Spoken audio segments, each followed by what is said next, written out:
Before this video starts, I'd like to say I need to talk about something that happened to me that concerns me and a lot of you viewers out there, especially the ones watching right now. And then is that I got a sponsorship from NordVPN, baby! Ever tried to get onto a site but the computer said no? Ever logged onto an unsecure network but hackers keep stealing your credit card details? Ever wanted to buy a candle for Christmas for one of your family members in New Zealand but you're currently in the UK, so you go onto the New Zealand website but it keeps redirecting you to the UK website even though you didn't ask it to and there's no option to go back? Well, first of all, you just lost a sale, bitch. And secondly, you could use NordVPN to get around that shit. Still lost a sale though, bag. And buy no candle from you, no bitch. If you want a VPN that keeps you safe online with super fast servers, double data encryption, and a 30-day money-back guarantee, well then you're shit out of luck, I'm afraid. That's too good to be true. Hang on a second. That perfectly describes NordVPN. Now you all know the deal about how streaming services offer different selections in different countries and you gotta use a VPN to get around that shit. But you ever think of video games? You ever think about video games, man?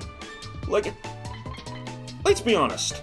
In some countries, Steam games are just way too expensive. If only you could, change your country to, get a better deal. But, Steam doesn't allow you to do that unless you're actually in that country. Oh, if only there was some way of getting around that. Oh, if only there was some way to trick the system into thinking it moved country. Oh, if only that was possible. If any of this sounds good to you, then please click my link in the description below, nordvpn.com/RadicalSoda, to get 68% off your purchase. 68% off? And 1 month free. Sorry guys to interrupt here, but it turns out it's not actually 1 month free, but it's actually 4 months free. Goddamn! Dang guys, this is daylight robbery! But you're the ones doing the robbing! Alright, here's the video, thanks for watching. Living in the city.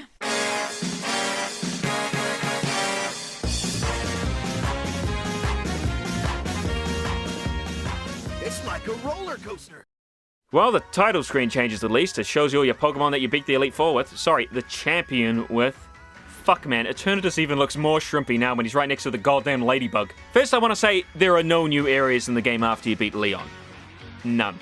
No new routes, no new towns, no new buildings, no new Pokemon, apart from one. The dog legendary. You know instantly where you have to go after starting the game as it shows you the slumbering wheels, so legendary catching time it is, I guess. Weirdly enough, the game still hasn't given me the Master Ball. Maybe it's like an Emerald and it was in an optional area. Oh wait, no, here it is.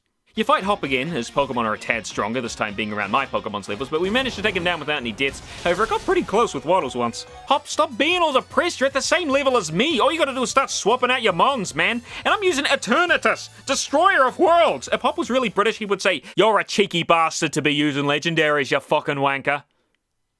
Cunt. All of a sudden, Sonia appears, stating that she's the professor now. I thought she was before. I guess they didn't really explain what was going on there all too well. What was the whole point of giving her the jacket then? Never mind. Hop and I returned the rusted relics. I guess the dogs gave them back after we beat Eternatus. Some douchebags called Shieldbert and Swordwood come along to steal the relics, and it uses the fucking got item noise for shit's sake. So we fight them! Hop takes on the sword guy and me, Shieldbert. He's got a bunch of shield-based Pokemon. Oh boy, Shieldon and Bastiodon would have been sure good fit here, am I right? I have a highly defensive beefy boy take care of his team though, he can't really do that much damage to him. And his strongest move it looks like is only regularly effective. Well now that's just fucking cheap, asshole! I knock down his Phalanx with Abomination and Klinklang with Thinky, so he sends out, "He stole Beefy Boy!" So we beat Shieldbert and Hop defeats Swordwood. Hop loses to Swordwood. Oh, for fuck's sake, Hop. You have a really good team at this point, you're a fucking disgrace! Anyway, then they just leave. I don't send out anything to stop them, I don't battle Swordwood, we just let them all go. Well done, that's some great writing there. We head back to Sonia's lab where her new assistant now works. Sonia's figured out where the Sword and Shield guys might be because there are power spots or whatever appearing over the region. The first one is at the grass gym, so we head off to see what's up. Milo's there to greet us, and the game gives us two options for our answer, one of them without any punctuation at the end, and we head into a stadium. There's a Dynamax Pokemon running loose. Turns out to be a Serena, and Hop, Milo, myself, and because Pierre's happened to be there, him too, take it down in a raid battle. And hey, would you look at that? I actually have semi-competent teammates, apart from Hop. He sends that as Italian for some reason. We knock out the Serena, or weaken it enough to shrink it back to normal, and head out to the lobby with it. Milo uses uses a revive, it's already standing there. It's not knocked out. I didn't want to animate it lying down, I guess. The Sword and Shield guys appear in the lobby too, and they say there's some bollocks about how they're using the relics to Dynamax Pokemon against their will, and they're gonna go catch Zacian and Zamazinta, yada yada yada. And then they leave with no trouble whatsoever, because apparently nobody in the Pokemon world knows how to leap over a counter. It's like the tiny trees all over again. The water gym's up next, and then there's a Dynamax Gyarados flying around, you know how it is. So we take it down alongside Piers, who has decided he hates Dynamaxing so much he'll make sure every single one of them has been vanquished. Welcome to the club, Piers. And that's that. I forgot to mention that I've been getting these real league cards from the gym leaders, so I'm guessing this is going to be the fight one Dynamax Pokemon per gym in order to progress the story situation. I'm sad to say that I was completely right on that. You just hop from gym to gym, nothing really happens other than returning to Sonia's lab after Kabu's gym to fight the Sword and Shield guys again with no payoff. They still get away scot-free even after we kick their ass. They did kill Duckface though, so I guess that was something that happened, as well as learning that Sonia's new assistant was actually working for the two. Wow, that was really what a great twist. I was really emotionally invested in that character I met once 10 minutes ago. What a shock. I go to see Sonia and I try to cheer her up about the whole thing, but the game seems to think that she's a bunch of plants, so we just all head and leave and find the next Dynamax Pokemon. But Sonia stops us and says that we didn't try to comfort her. Oh, come on, game! You didn't even give me the fucking option! She perks up pretty quickly, though. See that, Hop? She was betrayed completely and now she's fine. What happened to you again? You were told you were maybe a bit shit at Pokemon? You ever tried League of Legends? They'll knock you down a peg or two. It was at this time that I called this Malphite a fucking worthless, brain-dead, scumfuck bastard, pile of trash, mental dick face. And from there, it's pretty much all the same shit as before. Bede has already taken care of the Dynamax Pokemon at the Fairy Gym, so he challenges us to a battle instead. That's what I'm talking about. He sends out Gardevoir, which again could have Mystical Fire, so I didn't want to keep Gorilla creeping. So out comes Waddles to defend against it. Or it could use Magical Leaf. Okay then, god damn it! I'm kind of running out of Pokemon at this point, I'll be honest. We find a Frostlass at the Ice Gym where Giga Thick Melanie resides, and I always thought that the big spiky pattern on Frostlass was its mouth, but nope, it's that teeny tiny thing right there. That looks a bit strange to me. Of course, there's no Dynamax Pokemon in Spikemuth because there isn't a power spot anywhere nearby, so it's on to the final gym to fight a Hexaurus. I just used Eternatus. A Dynamax cannon killed it pretty quick, although for some reason I couldn't Dynamax or Gigantamax Eternatus? Is that for balancing? Game Freak, you gave us Mega Rayquaza. I think you could let us Dynamax Eternatus. After the fight, Sonia gives us a call to tell us where she thinks the two bad dudes might be hiding. Turns out, it's at Hammerlock Stadium. We're already there. She just saw me walk in 2 minutes ago. Piers says we're already at the stadium. Sonia already knew that. I just talked to her for shit's sake. Don't know why they didn't just add an extra... I know why. Stop making this so frustrating for yourself, Robert. Seems like the duo are underground where Rose birthed Eternatus from his loins, but the way in requires a keycard or something, so Yampa short-circuits the system by fading the screen to black. Didn't want to animate that either, huh? Bastards. We meet Shieldbert down below with a following of people believing him to be the royal heir or something, whatever he was trying to do, who cares. What I'm more interested in is how these people are making clapping noises without actually clapping! We fight Shieldbert yet again, with him having the exact same team as before. Wow, this sure is exciting! And we head up onto the roof to see Zacian about to maul Swordwood because he was trying to Dynamax it, or use Dynamax power on it, something. Now it's out of control and we have to fight it. I'm assuming that we can't catch it because why on earth would they let me do that? I'll need to pay an extra $90 for that specific thing. Zacian actually does a fair amount of damage, meaning I couldn't keep creepy-ass Gorilla Man in after one hit, and unfortunately at this point, I had no idea what type Zacian was. I was assuming Steel Fighting, but I figured that Thinky could maybe tank a Fighting-type move while he used Earthquake, and he's dead. Okay then. Eternatus couldn't even hold his own. One crunch and he was under half health. Thankfully, he was faster than Zacian, and even more thankfully, Zacian was not Steel-type. Zacian, realizing he won't be able to maul me, goes for the most pathetic one in the room, Hop. Zamazinta intervenes, however, stopping him in his tracks. Zacian is still going nuts, though, so we follow it back to the Slumbering Weald. But not before giving these two assholes a taste of their own medicine. Hop takes back the rusted sword. I guess he has telekinesis now. And Zamazinta wants to maul Swordbird up some more, but, well, we don't get the option to let him do it, unfortunately. Instead, he looks into her eyes and... wow, what beautiful eyes I have. And as I said, back to the Slumbering Weld we go! Or we're battling Zamazinta too. I'm getting a bit ahead of myself here. I will really say I like the music for both encounters here. The initial one more so. The second one against Zamazinta gets a little bit muddled. I get it low, but I catch it with the Master Ball anyway. I didn't want anyone else dying. Gugu, the Yamper I put on my team to replace Thinky, evolved, but it's not like he's going to be of much use anyway. And I nicknamed Zamazinta Sniffy. Classic name right there. The two royal dickweeds decide they want to go to jail now, so... that's a thing. Rose also handed himself over, at least I can believe that. He just wanted to help the energy crisis, but these two should have ran away screaming. That would have been a much better conclusion. And we're off to the Slumbering Weald to find Hop talking to Zacian, having calmed them down somewhat. As Zacian decides he wants to be on Hop's team and allows Hop to catch him with a Nothing Ball, that's a new one. Hop wants to battle us again, so... Well, here we go, I guess. I didn't bother leveling up my team this time. I was just sick of this shit at this point. I just wanted it to be over. I figured my 65 and above team of 4 would do the job just fine. I still had Gorilla Man and Abomination after all. I did try the old Calm Mind Abomination strategy to cheese him, but after getting through his entire team, he sent out Zacian. Now, Zacian, he's another thing entirely compared to Hop's team. Abomination managed to stay alive thanks to his affection level, which I felt pretty sad for him after that. I made a vow to rename him something to like Beauty after the battle was over. I was getting pretty sentimental. I switched into Zamazenta, thinking stupidly that the two dogs were equally matched, allowing me to get at least Zacian's HP pretty low, but instead he basically one-shot me.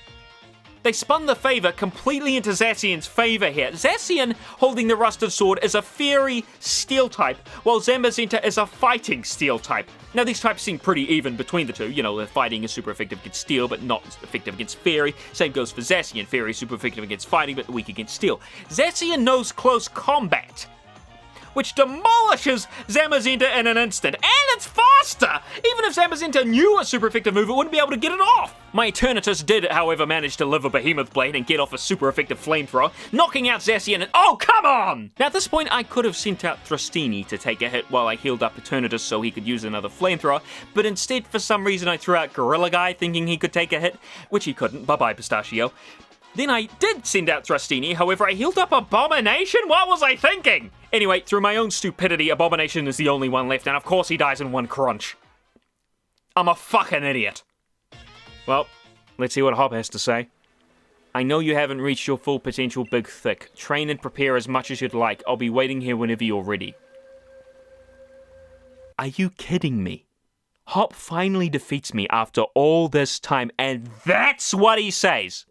Let him win for once. He earned it. The rival battle's at the start of the game. Let him win. Acknowledge it. Right now, he's essentially saying, oh yeah, well, I won, but it doesn't really count because we know you're stronger. That's not how it works. Anyway, now I have to restart the game. I just wanted it to be over, and I ended up making it twice as fucking long. Hey, I just remembered something. And this is something I discovered on my second playthrough. You know how, like, in the wild area... Ooh. You know how, like, in the wild area, there are different kinds of weather? Well, one of those weather types is scorching sun. The sunlight is harsh. The sunlight is harsh. It's night time. Okay, so this is going to be a bit of a mishmash because I thought of lots of other things to say whilst recording the last bits of game here. So, we're back to Hop. I want to remind you that this was another Nuzlocke, and this is my team. We've got Theedledee, the Beware, Gungi, the Corviknight, Grommet, the Frostmoth, Bubbers, the Cinderace, Zomph, the Crawdaunt, and Drizzy, the Haxorus. Drizzy is actually a new member. I actually had a Galarian Rapidash, but boy howdy, does that thing suck stat-wise. It died fighting the double battle against Swordwood and Shieldbert. And that was actually the only Pokemon to faint in this whole playthrough. Yep. Turns out that after one playthrough, this game becomes even easier, and the only real reason Rapidash died is because I wasn't really paying attention, although I'll be honest, I didn't really care at that point whether it lived or died. Here are the other Pokemon I caught. I'd go through them to show that they're all from unique areas, but I can't be bothered. Also, after I beat the champion, I started catching every Pokemon I could to complete the deck so I could show every Pokemon for RadicalSoda's Pokemon Review, but I soon realized I wouldn't actually be able to retain a bunch of them unless I traded with people online, which of course requires an online membership, which I will say again has not been shown as a worthwhile purchase, much like this game itself. Speaking of RadicalSoda's Pokemon Review, let's get back to where we left off. Indeedy. It's a Galarian Aldino, but even if I ignored the similarities, it's just not as interesting. I get the inspiration, but it's just kind of boring. I was going to say maybe one day I'll use it in a team, but there's no point coming back to this game, is there? Well, Pico is another Pikachu clone, and it's another Pikachu clone. I don't care what ability it has. I don't care that it's part dark type. It looks like a bean with a face, and while I'd usually find that sort of cute, this one just comes off looking sort of creepy. It even has Pikachu's tail plastered on its back as a texture, like, come on. I really like Phalanx. I think it's really unique. I like the design, the colors, the inspiration, its special move. Great Pokemon here. Stomma's another lovely Pokemon, kind of like an Ice-type Larvesta, which evolves into an Ice-type Volcarona. I love the little icicles on its back, and Frostmoth reminds me of Maloney. Maloney? I wrote Maloney! I said it like it was a fucking... I didn't put a capital on it. Is that the only thing that made me say Maloney instead of Melanie? Because I didn't put a capital on the M. Anyway, Frostmoth reminds me of Maloney, the giga-thick goddess, so these two get a pass from me.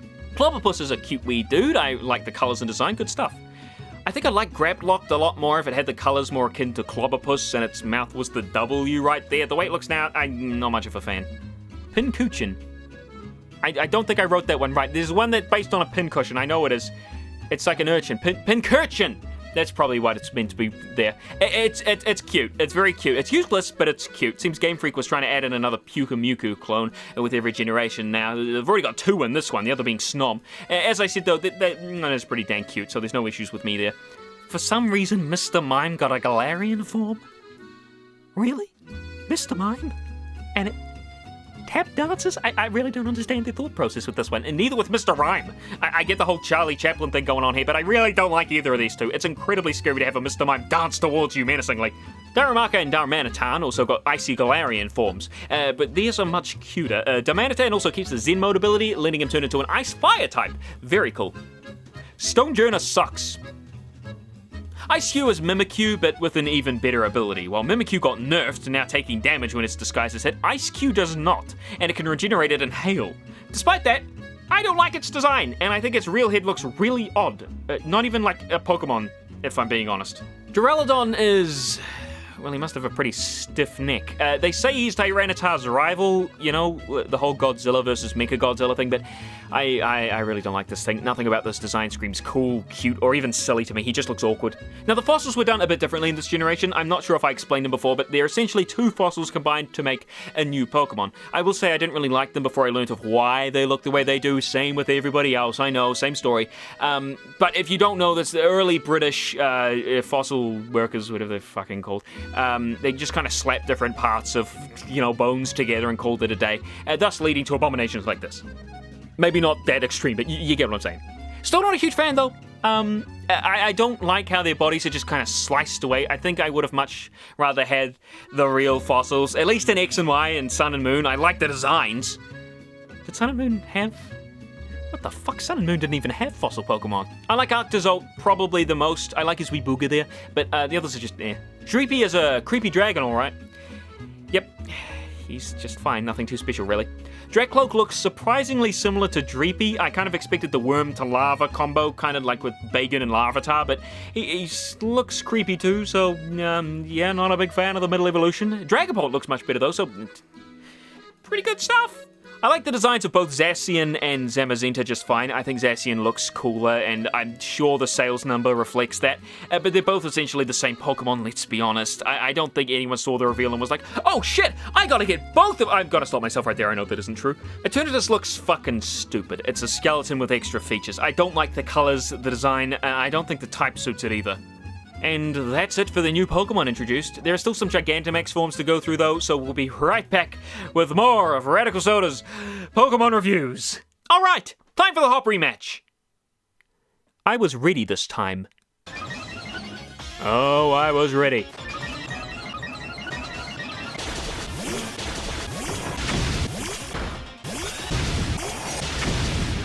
Thankfully, Hop doesn't sink into another depression. In fact, this time he knows he'll keep getting stronger if he keeps trying and not to worry. A really good message to kids. Heck, everyone out there, I can applaud that. Hop then suddenly completely changes his hopes and dreams and now suddenly wants to become a Pokemon professor. Alright! I guess that can be a thing. I mean, Bianca did it back in Black and White, but she was always more of a general Pokemon enthusiast instead of a competitive battler. Sonia offers Hop a job as her new assistant, seeing as the old one betrayed her, and that's all wrapped up. But for some reason, that's not all. We hear clapping. We don't see clapping, but whatever. It's Swordwood! Squidward! That's all I can think of when I hear that name. He's Squidward! Swordwood and Shieldbert are here to apologize properly, along with Piers and Leon. Leon being there to make sure they don't try any funny business. The 2 royal douchebags proclaim my character to be true royalty. For fuck's sake, I was handed the championship title and now being literally handed to being made a member of the royal family. Are you serious? Talking about overstroking the ego there. Leon tells Hop he's grown quite a lot, and I mean, yeah, he's leveled up to 60 in like 2 days. And that's the end.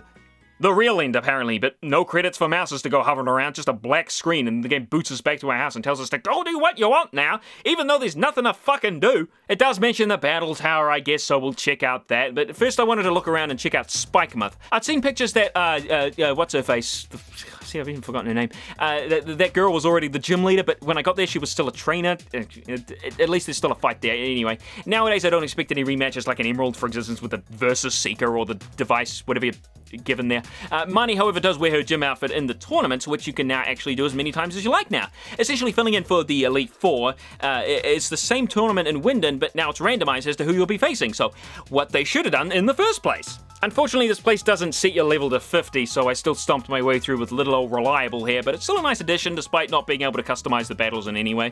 It doubles tourney, triples tourney, rest in peace, rotation tourney, rest in peace also, and co-op tourney would have been really neat to see alongside some extra gimmicks like random weather or random held items, you know, the silly stuff.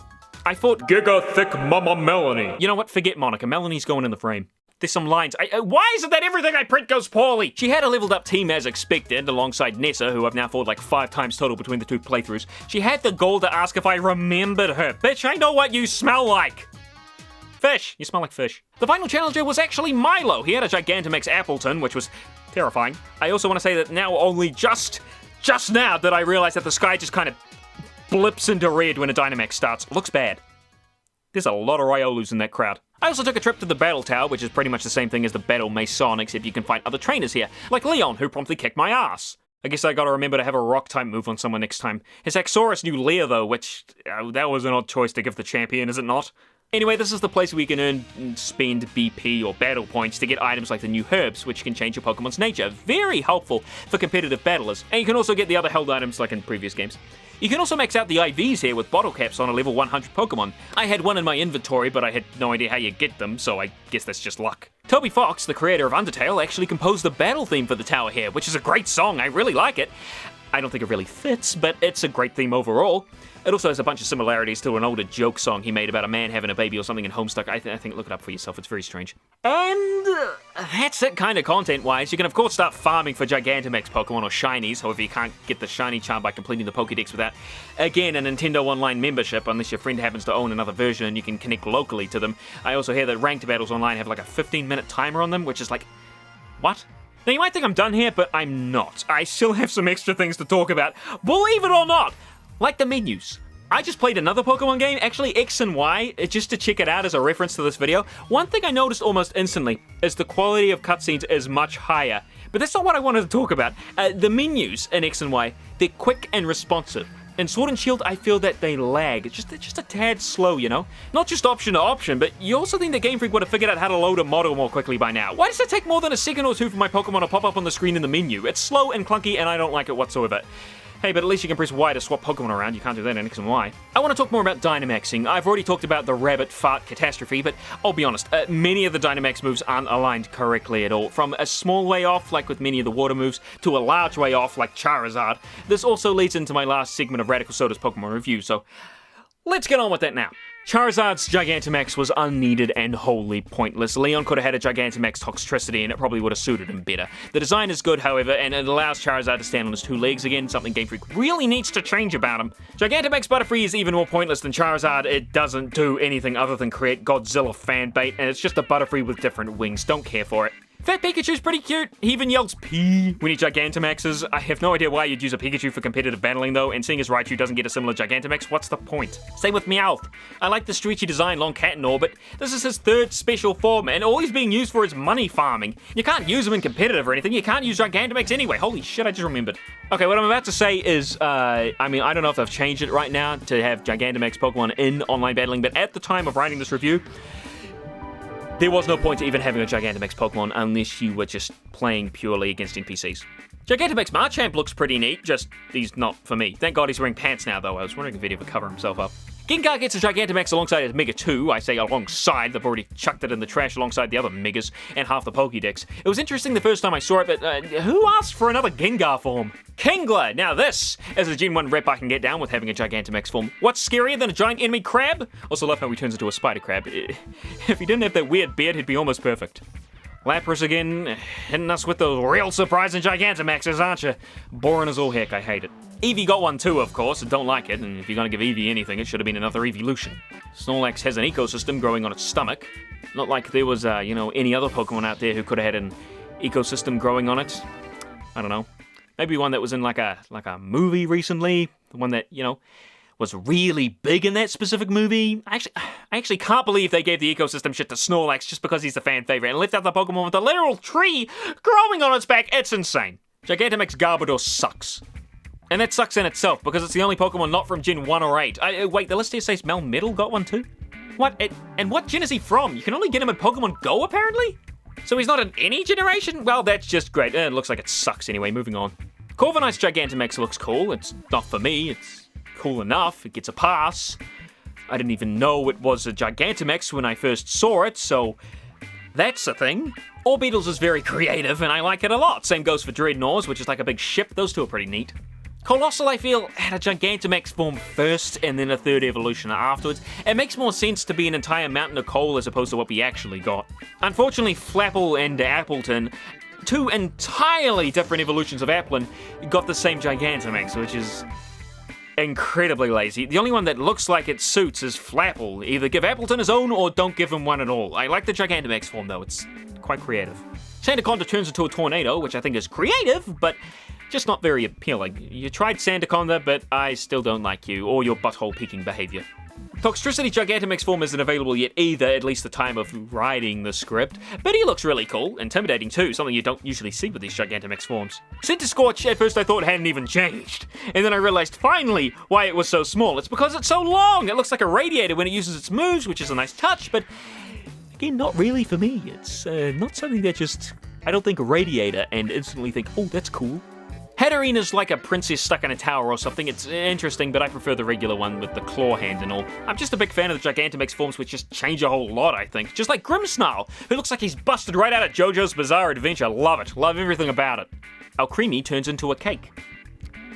Somewhere out there, Vanillux is weeping. Holy crap, ice cream sundae Vanillux in a bowl. Come on, somebody out there's got to do it. I've already talked about Caparaja, funny design hidden by the big fucking trunk. And Duraludon, whatever the hell it's called, turns into London's tallest tower, the Shard. It's probably why Duraludon looks that way to begin with. Still don't like him. And that is all the new Pokemon in Sword and Shield. Holy shit, small message for future me. Don't do this ever again. Stick to a maximum 20-minute videos. Message taken, previous Rob. I fucking hate myself. And now on to the stuff that maybe only I had a problem with. Probably not, but I want this to be very clear that this one maybe specifically only applies to me. All the other stuff, it's pure fact, but I'm joking, by the way, this is all my opinion, other than the facts, of course. I felt one feeling throughout this game, a feeling that didn't actually go away since, I'd say about halfway through, maybe a little bit before halfway through. I felt guilty.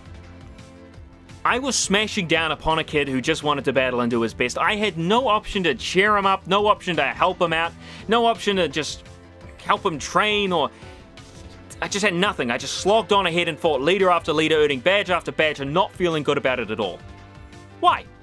At first I thought it was just a hop thing. Despite him being as shallow as a puddle, he's still pretty likable, so I got a little bit attached to him, but no, it wasn't just that. I was being handed the wins on a silver platter. I wasn't trying, and so the victories weren't really victories, were they? The obstacles weren't obstacles. I was getting XP candy after XP candy. Pokemon who didn't even participate were evolving. If I hadn't turned it off, I'd have the option to switch in a different Pokemon every time I knocked out one of my opponents. And at no point did I feel like I deserved to be called champion. I blasted through the linear routes, destroyed everyone in my way with no problems, massacred anyone who dared call themselves my rival, and defeated the champion without any issues whatsoever. And then in my second playthrough, I spent like, I don't know, maybe an hour doing raids, and I didn't even need to fight trainers for XP. Look, I get that people need an easy way to get competitive ready Pokemon fast, but why not lock off the XP candies and whatnot until you beat the champion? I mean, that way you can create a balanced game with difficulty that you can actually control a lot easier. And don't tell me I should just not use the candies. I was already doing a Nuzlocke. I was already doing one of the hardest runs in a Pokemon game.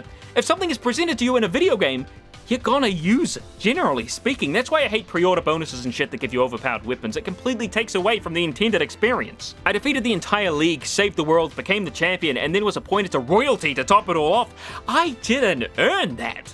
Apparently Leon spent his whole life training until finally becoming the champion, and I whipped that away from him in a couple of hours. That just feels like bullshit. Even when I lose, I don't lose. Not only does Hop say you can do better and that it doesn't really count, but Leon too. Is that the best you can do? What if it is? Suddenly when I'm dropped down to an equal playing field, I can't cope. That means you're stronger. I tried to see what would happen if I entered the league tournament as the champion with just a Grubbin.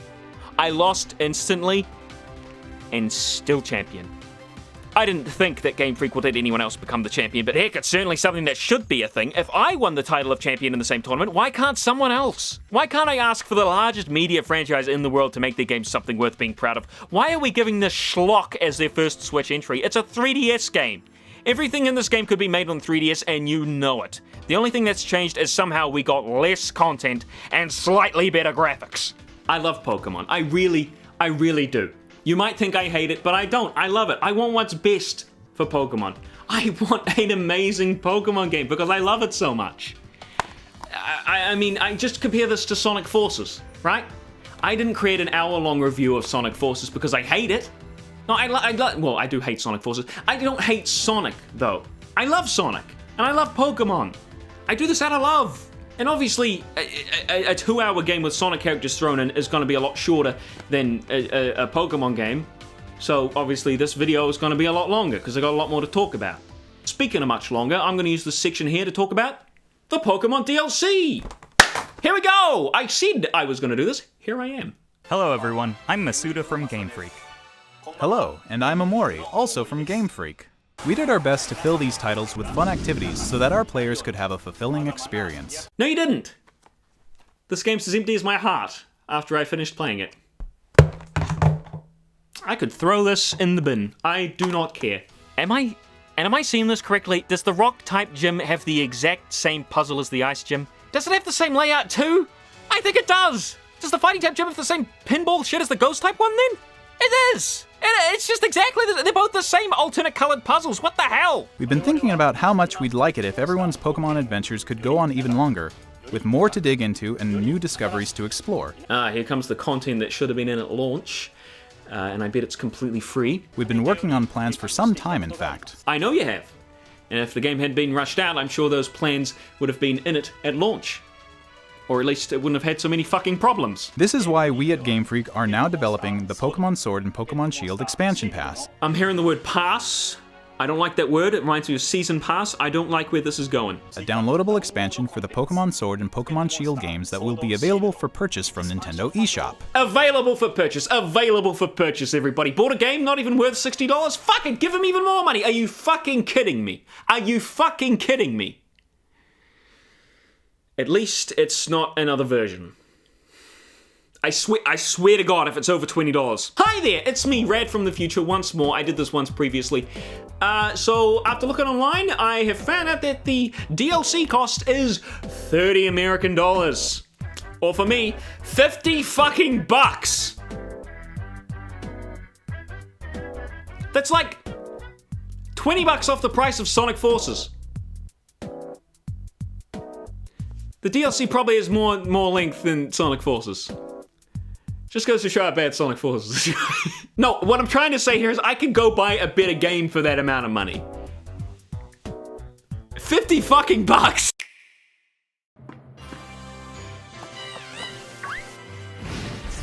Okay, this is all in the base game. What do you guys actually have to show us?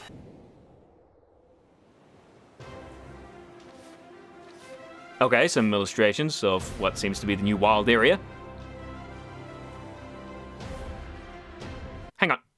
You've seriously got no gameplay to show us. If you're gonna show something off, if you're trying to get people to buy your product, you have to show the product! I can bet you $100 that the wild area in the actual game doesn't look anywhere near as good as these illustrations. And that's why they're simply not showing any gameplay of it. I mean, the first fucking wild area got a huge backlash. Why should they do that again?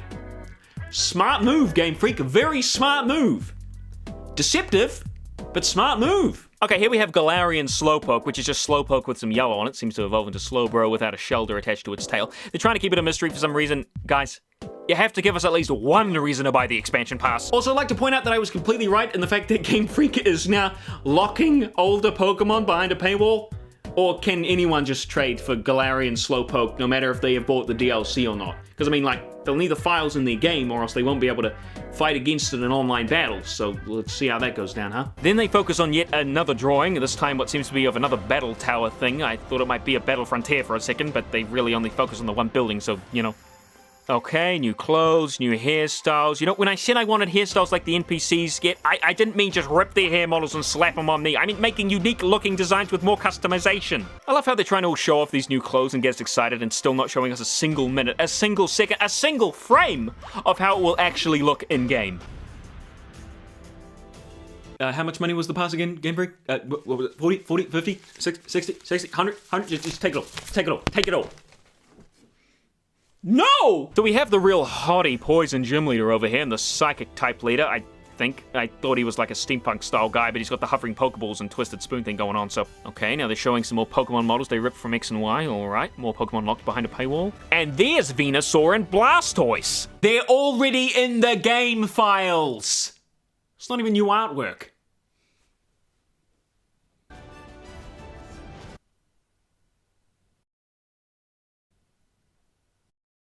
You son of a bitch, I'm in. Okay, looks like Venusaur's got the short end of the stick again. I mean, they've been creatively bankrupt with him for years. X and Y, just give him a bigger flower. Sword and Shield, give him a bigger flower. So it looks like the 3 starters are also getting Gigantamax versions. Oh boy, that doesn't feel at all like it should have been in there from the start. The weird thing is, none of them actually grow big. Gorilla Guy's wood grows, and that sounds wrong. Cinderace's ears seem to absorb most of the Gigantamax energy. His fireball also grows, and Italian, damn it, he gets the best one. A sniper tower, that's fucking funny. Oh shit, gameplay! Oh shit, wait. The Isle armor, hang on. Oh. Oh, not getting away that easy, Game Freak. They finally show some footage and they skip through it in like 2 seconds. I know what I saw there, let's go back. Okay, so first up is the dojo thing we saw in the illustration earlier. That doesn't look like the same dojo. The other one had like 3 floors. What's this one doing? Also, I'd like to point out how empty this whole scene looks. It's got some cliffs, trees, grass, and the exact same muddy textures we've seen in every other area in Sword and Shield. How did they get the textures to look so bad here? I'll never understand. Okay, so the next 0.5 seconds of footage shows off a muddily textured cave with nothing interesting in it. Take my money now! Why is it so bright in here? I feel like this cave should be open to the sky with that amount of light. The reflections in the water are actually brighter than the walls. God damn it. That's not how reflections work. Next 0.5 seconds. Yeah, that doesn't look anywhere near as good as the illustrations. What else can I say? The last shot is of some sort of tower that was also shown off as a piece of artwork earlier. Notice how all these small sections don't actually show off how big the area actually is, much like the initial Wild Area trailers did. In the last section, I bet if you turn the camera around, you would see the big dojo sitting there. I bet the sections they showed off here aren't even any larger in size than the first section in the Wild Area. Whoa, I actually just checked how long this gameplay section goes for. It's literally not even 2 seconds. It's 1 second, 40 milliseconds. Isle of Armor. Not impressed. Okay, so here we have another icy area being put into the game. We already have 3, but whatever, I guess. Alright, new costumes, whatever. Regice, Regirock, Registeel, and Regi Paywall. And there's Regi, give us your credit card. And new forms for, of course, the red and blue bird trio. Sure! Put a focus on the Regis and then give the new forms to the Generation 1 Pokemon. Fucking hell, lucky I like the designs, especially Zapdos. The Crown Tundra. So far, what I got from this was that we're getting 2 more wild areas, each one with 1 building it, from what I've seen, and that will be our endgame. Need to remind any of you that in Gold and Silver we got a whole region as our postgame. In Emerald, an entire battle frontier. In Pearl and Diamond, a whole bunch of new areas to explore. In Black and White, another half of the map. In Black and White 2, battles against former gym leaders and characters from past games. By the way, this is me from the future. They actually laugh at you that they were gonna bring in other champions from other regions into the DLC, and they say, ha ha ha ha ha, no we didn't. You know why? Because that means I'd have to put extra effort in, and guess what? They wouldn't even be able to use their proper teams. Despite them showing Garchomp, apparently he's not even in the DLC. Cynthia couldn't even come. A bunch of them couldn't come. I can't come when I'm playing Pokemon Sword and Shield. Need I remind any of you that X and Y didn't even have a post-game bar submissions with Looker? Or that Omega Ruby and Alpha Sapphire had that quite frankly insulting statue stating that the Battle Frontier was under construction? Or that the new area in Ultra Sun and Moon was simply long hallways with nothing to do in them? Even though it was stated that it was a city? This is the post-game that we would have gotten from Game Freak if they had actually been allowed to try. We should not have to pay for this. Unless, and this is a very big unless this post-game is so meaty, there's so many hours of content in it that it dwarfs any of the previous Pokemon games post-game. That should at least be expected, right? for a DLC to be more... I mean, already the game doesn't have as much of a post-game as any of the other previous Pokemon games, apart from X and Y, which is something somewhat similar. Alright, there's still 13 minutes of this direct left. We have not even been through half of it. What did you think of this first look? I really enjoyed it, thank you so much. If you buy the Pokemon Sword and Pokemon Shield expansion pass, you'll be able to enjoy both as they're released. I love how they still haven't mentioned anything about the price of this DLC. I mean, because the people are buying double packs, there's no way they're passing on the opportunity to rip them the fuck off. There are 2 versions of the expansion pass, one for Pokemon Sword and one for Pokemon Shield. Different Pokemon will appear in the different versions, and you'll also run into some different people and places. That's how they're doing it. They're actually fucking doing it. They're actually gonna rip off the people who bought both versions. They're fucking geniuses. They're actual geniuses. You know those Regis that we saw, the 2 different versions? Why one goes in Pokemon Sword, one goes in Pokemon Shield? You know, the legendaries that we saw? One goes in Pokemon Sword, one goes in Pokemon Shield. The gym leaders we saw? Poison one, chuck that in Sword. The Psychic one, chuck that in Shield. There we go. The possibilities are endless. They're fucking endless. So now they say they're gonna show us concept art. They already kind of did that, though. This is the exact same we've already seen as well. At least show us some new shit, for fuck's sake. Okay, here's the dojo. What sort of new battle styles and modes are we gonna see here? Okay, there's a man called Mustard. When playing with the Pokemon Sword expansion pass, you'll be training with Clara. When playing with the Pokemon Shield expansion pass, you will be training with Avery, who is a psychic type right! user. I was bang on the mark on that one! I don't want Avery, Game Freak! I don't want Avery! What, you expect me to go out and buy Pokemon Sword so I can get the other girl? I actually can't believe this. They're actually fucking doing this. Okay, now they're talking about new additions, tutor moves. That should have already been in the game like every other fucking Pokemon game. Jesus Christ, apricorns. I thought that was a Johto thing, but whatever, I like more balls. And an XP charm that gets your team more XP points. Are you fucking kidding me? I want to turn the fucking thing off! So there's also Marnie's clothes too, apparently. Great, now I can be a protagonist with no personality dressed up as an NPC with no personality. And you'll even be able to obtain new looks for your bike. Who gives a shit about the bike? We hope you'll look forward to the new experiences coming in the Isle of Armor. Well, so far you've told us that there's a dojo and nothing else about it. You've told us that there's a guy called Mustard there. And depending on our version, an NPC which doesn't even have a gym now, a new Pokemon which will most likely have a version-exclusive evolution, and some new customization items. In my opinion, that's not an experience at all. It sounds like a free update. You told us nothing about what kind of Pokemon will be there, or what kind of size of the wild area we can expect, or how many hours of gameplay we'll have, or what you can actually do in the dojo, or even how much it will fucking cost! Next, I'd like to discuss the Crown Tundra, the second area, which has a theme of exploration. Yeah, you said the base game had a theme of exploration too. You all know how explorative that is. Take a look for yourself at the beautiful scenery of this shining, silvery landscape. Ah, yes, the beautiful scenery of the shining, silvery landscape, which isn't actually in the game. This doesn't mean shit. If you want to show off your beautiful landscapes in your game, show us the landscape in the game.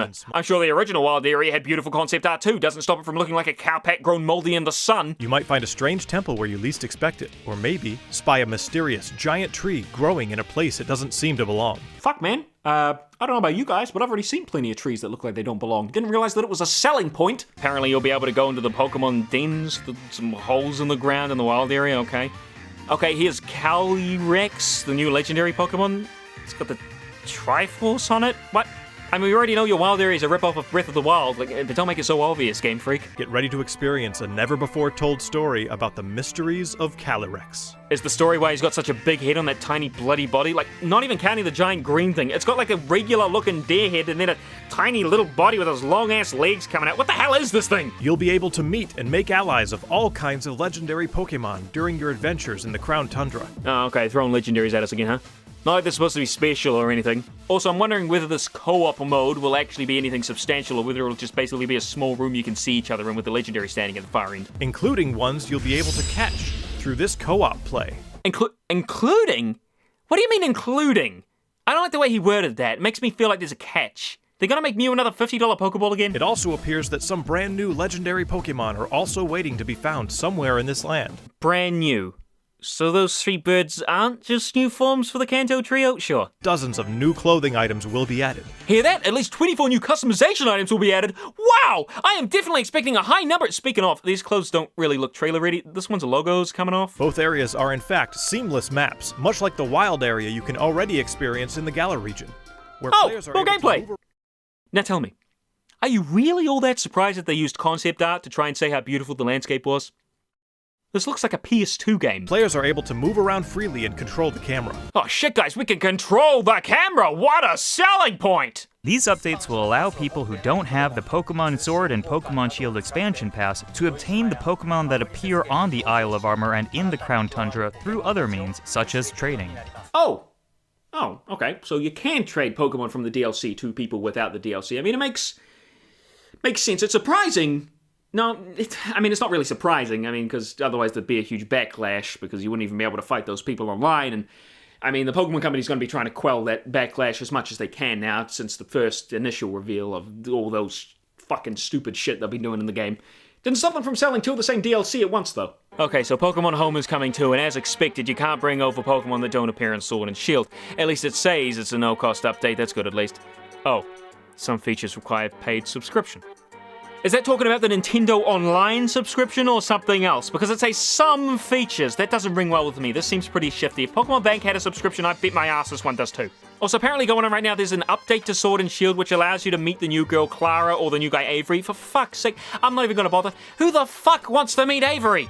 This was your one chance to get more people to buy Shield, Game Freak. Should have fucking used it. You're also able to catch Galarian Slowpoke. I mean, that's pretty cool. Hang on. Galarian Slowpoke can evolve into Galarian Slowbro if you use an item that can be found on the Isle of Armor. So, what you're doing is giving us a Pokemon that we can't evolve unless we purchase the DLC packs.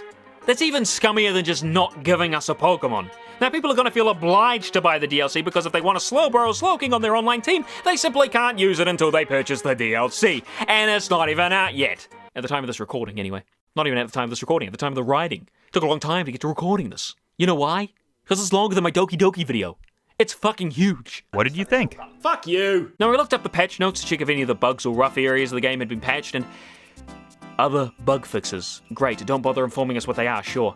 Apparently the glitch where you could change your Switch's time to reset a raid has been patched, but anything else? What about the freezing when climbing ladders? The FPS drops? Has the render distance in the wild area been improved? Has Ditto's animations been fixed? Well, I guess it's up to us, Detective RadicalSoda, to figure that out. Of course they haven't. The people are still as frozen as ever, and the Pokemon are popping in and out of existence just as always. They didn't even fix that stray pixel on the flying loading screen, and somebody pointed out that there's more than one! I wonder if they fixed the mouse on the credit scene too. You'll have to figure that one out for yourselves, because I ain't playing through this one a third time. I've got a huge fucking icon on my menu now, though, screaming at me to pre-order the DLC I haven't even seen more than 5 seconds of gameplay for, so that's great. I think this has turned out to be one of the very worst DLC packages from Nintendo that I've ever seen. And I'm saying from Nintendo because it's being sold by Nintendo to us. They have control what goes on their shop. I find it absolutely disgusting that you can pre-order something which you haven't even seen 2 seconds of gameplay for. 2 seconds. And I know other companies do this. I know EA and Activision and Ubisoft will do the season pass shit too, and they haven't even got a single second of gameplay. I'm not saying that they're any better. They're not. Just as bad. It's all just as bad as each other. But for some reason, I was holding Pokemon on a higher standard. For some reason. I don't know. And I thought I'd point out the main counter-argument here, that being that this DLC package is better than the third version we used to get, like with Ultra Sun and Moon, Emerald, Crystal version, etc. Well, that's right, it is. It's new content and some old Pokemon being added into an existing game rather than just a small amount being added into an updated version you have to buy again. And I agree for the most part, Ultra Sun and Moon was one of the scummiest titles Pokemon has ever put out. It was barely different, and the main thing I hear from people is that they couldn't even be bothered finishing it. It was so similar. But Black and White 2, for example, and I still would have preferred an entirely new game, of course, but Black and White 2 gave us a bunch of new areas, a new story. It was a sequel, much like Final Fantasy X-2, nowhere near as different, but it was a step up at least. I think both options here are extremely scummy. None of them is better than the other, one is just less bad. I don't like this DLC model because it allows Game Freak to shave a bunch of content out and then rush out an unfinished game and then sell us what they left out at a high price. Actually, I think this DLC model is worse than the updated game, because at least if I bought Sun and Moon and not Ultra Sun and Moon, or Pearl and Diamond but not Platinum, I know at least I got a completed product, with the updated version coming out later only having small tweaks here and there, or possibly a new segment or something. Anyway, I never felt the need to buy Ultra Sun or Platinum or Yellow version, you get what I'm saying here, but I'm not saying the third version shit is good. Again, it's awful. If I could just have it my way, way Game Freak would make a polished, complete, singular Pokemon game with hours upon hours of content for everyone to enjoy, and then a few years later release another one with an entirely new region, story, and Pokemon. And I think that game should be able to be played with no problem up until that point. Game Freak is part of the largest media franchise in the world. They have the resources to make something larger than Skyrim and GTA 5 combined. Before I called this game rushed, but after further contemplation, this game's about as rushed as the spaghetti dinner. Unfinished is the word that I would use.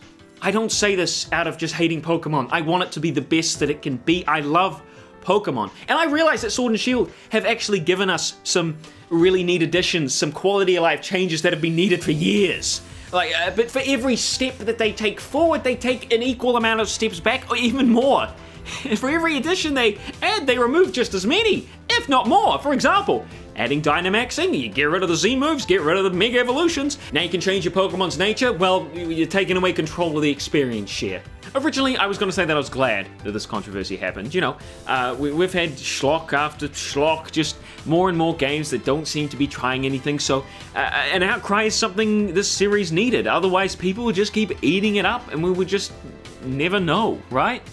But after seeing this DLC and seeing the praise it's getting, seeing all these people defend it, and seeing how Game Freak still hasn't changed their tune, the Pokemon Company hasn't said anything different. Nothing's changed. What was our apology? When so many people, hundreds, thousands of people, outcried that this was just not what they expected, not what we expected from the highest grossing media franchise in the world. What did they say? They said, "Hi, we hear you. We don't care. We're gonna go ahead with this anyway." Even when they said things that they were doing, like, for example, the National Dex, I don't really care about the National Dex all that much. It's not a huge problem to me because generally speaking, I'm not gonna be transferring Pokemon over anyway. But I used to really enjoy that. And I thought to myself, why aren't I bothering to transfer Pokemon over anymore? Why can't I be bothered doing this? It's just because it's not worth it anymore in my eyes. What's the point? What do I get out of it? Do I get hours and hours of more fun? No, I can online battle. I can fill up the Pokédex, but what does that do? Give me a shiny charm for shinies for a game which doesn't have any content left? I thought about shiny hunting for a while, but then I realized, I can't even trade the Pokemon over, and I can't even. What's the point? What am I going to save them for? I won't even be able to use it in the next game, probably. What I'm trying to say is that for a $60 game, we sure aren't getting $60 worth of content, and that's kind of sad. Especially if you're paying $120. You sure as hell shouldn't be getting two of the same game. Like, is that not crazy to anybody else out there? It's one thing to pay $60 for a game with a small amount of content, but then it's another thing to buy a version of that game which is almost exactly the same with the same content. Why are you doing that? And if you're a kid, you don't know that they're two of the same game. You think that they're different games. They're advertised as different games. Advertised at the same time, but they're advertised as different games. This is Pokemon Sword, this is Pokemon Shield. They're completely different, but they're not. As a kid, I know specifically when I was going to play Pokemon Fire Red, I thought Leaf Green was a completely different game. This one's got Charizard, this one's got Venusaur. They're different games. They're two different games, but they're not. And that was sad, man. That was sad. It is a horrible way to deceive your audience. It is scummy to the highest level. And then it's scummy again. All of this double duo things is scummy in the first place. It's scummy to create a second version of the game. The only one that is even worth maybe being a different game is Black and White 2. If there's one thing I want you all to take away from this, is that no company is a saint. No company is always going to care about you no matter what. Even your most cherished games, your most cherished companies can fall victim to the that sounded wrong. To the unsatiable, limitless black hole. That's what I was meant to say. That is greed. And even if you think they're looking out for you, even companies that used to look out for you and used to put all that they could into each game. I specifically remember one of the directors of Pokemon Black and White talking about how his friends or his other workers were saying, "Are you sure? I mean, we've got enough fucking content here, mate." But he's like, "No, we keep putting more and more in. Let's make this cartridge bursting with content." That's what I love to see. That's passion. That's passion behind it. I don't feel like there's any passion behind these games, and I think it's time for them to take a break. And when it's so abhorrently noticeable that there's higher-ups making decisions for low budgets and high scores, the game probably has the same budget as a Nintendo DS game. I'm sorry, but it probably does. This feels like the company said, this makes money, we're going to make a profit from it, we don't care what goes into it, it doesn't need passion, it's going to sell, we're going to sell it. And that's what happened. And we got this. So if you enjoyed this game, I really hope you did, because I won't be playing it ever again. I'll say that much.